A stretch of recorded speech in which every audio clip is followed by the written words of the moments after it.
जादुई गांव की कहानी। सफर की शुरुआत। छोटे से कस्बे मिर्जापुर के एक मोहल्ले में 3 खास दोस्त रहते थे, अहमद, जैद और रहीम। तीनों की उम्र तकरीबन 15-16 साल की थी। उनका दिल साफ था और दोस्ती में सच्चाई। गर्मियों की छुट्टियों में उन्होंने तय किया कि वे पास के घने जंगल की सैर पर जाएंगे, जिसके बारे में उन्होंने सिर्फ किस्सों में सुना था। लोगों का मानना था कि उस जंगल में एक जादुई गांव छुपा हुआ है, जहां समय ठहर जाता है और वहां रहने वाले लोग 100 साल से ऊपर के होते हैं, मगर दिखते बच्चों जैसे हैं। उनके अब्बू अम्मी ने पहले तो मना किया, लेकिन जब उन्होंने वादा किया कि वे नमाज और दुआ नहीं छोड़ेंगे और एहतियात बरतेंगे, तो रजामंदी मिल गई।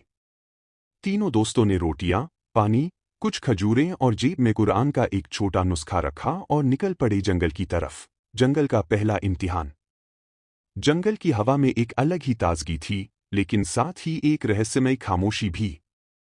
पक्षियों की आवाजें, पत्तों की सरसराहट और दूर कहीं बहती नदी की कलकल। सब कुछ नया और अनजाना था। चलते चलते दोपहर बीत गई।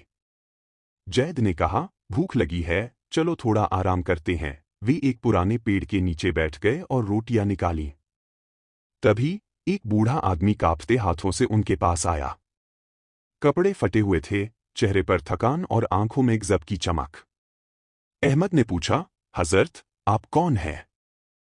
बूढ़े ने जवाब दिया, मैं इस जंगल का रक्षक हूं।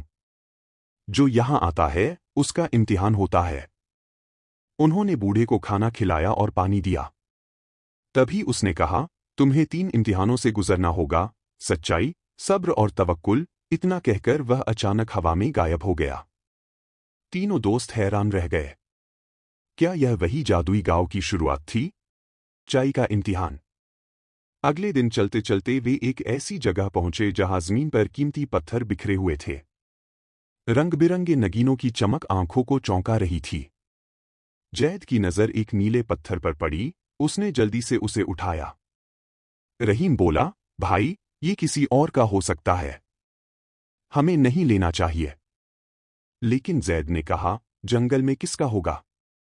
अहमद ने भी टोका, हमें ईमानदारी नहीं छोड़नी चाहिए।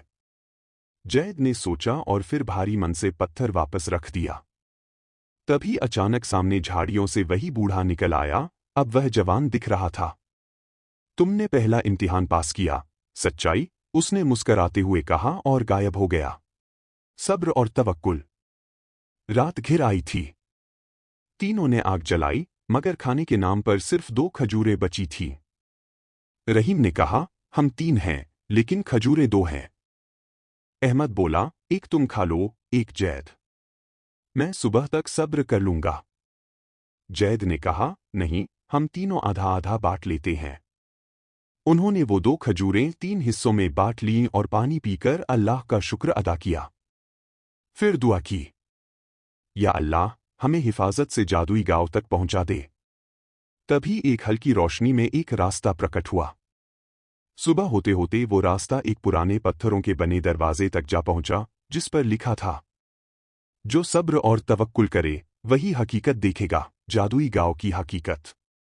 दरवाजा खुला और तीनों एक बेहद खूबसूरत जगह में दाखिल हुए। साफ पानी की नहरें, गुलाबों की बगीचियां और बच्चे जैसे दिखते बूढ़े लोग जो कुरानी आयात पढ़ते हुए खेती कर रहे थे। वहां के एक बुजुर्ग ने कहा, तुम्हारी ईमानदारी, सब्र और तवक्कुल ने तुम्हें यहां तक पहुंचाया। यह जादुई गांव नहीं, बल्कि एक नेक लोगों की बस्ती है, जहां वक्त की अहमियत समझी जाती है। हम वक्त की कद्र करते हैं, दुआओं में यकीन रखते हैं और किसी का हक नहीं छीनते। उन्होंने तीनों को कुछ दिन वहीं ठहरने दिया।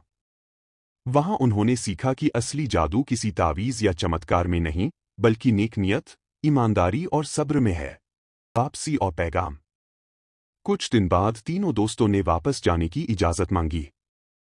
जाते वक्त बुजुर्ग ने कहा, इस जादुई गांव का जिक्र सबके सामने मत करना। जो खुद चलकर इस सफर पर आएगा, वही यहां तक पहुंचेगा। बस नेकियां फैलाओ, यही सबसे बड़ा जादू है। गांव लौटते ही उन्होंने देखा कि उनके अंदर एक बदलाव आ गया है। अब वो ज्यादा समझदार, शांत और मददगार बन चुके थे। लोग उनके अखलाक से मुतासिर होने लगे। अहमद, जैद और रहीम ने अपने अनुभव को एक दुआ की तरह याद रखा। या अल्लाह, ہمیں ہر سفر میں سچائی، صبر اور توکل کی راہ پر چلائے رکھ۔